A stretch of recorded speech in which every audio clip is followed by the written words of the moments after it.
গো শুনছো? বলছি আমি উপোস করেছি, তো তুমি একটু বাইরে থেকে অর্ডার দিয়ে খেয়ে নেবে, ঠিক আছে? তুমি আবার এত কষ্ট করে উপোস টুপোস কেন করতে গেলে গো?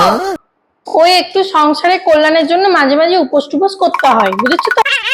তা উপোস ভাঙার পর কি খাবে ঠিক করেছো? কিছু খেয়েছো এখনো পর্যন্ত? কি আর খাবো, খাওয়ার আর কি আছে কি?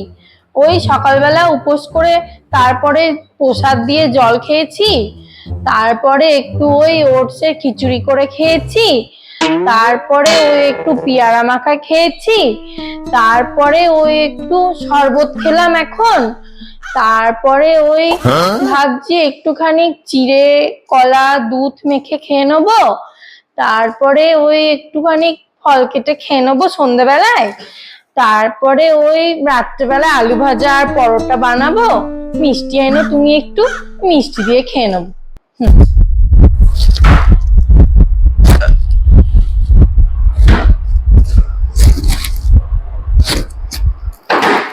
তোমার লাগলে তুমি বলো, আমি বাজার থেকে ঠিক এনে দেবো তোমাকে।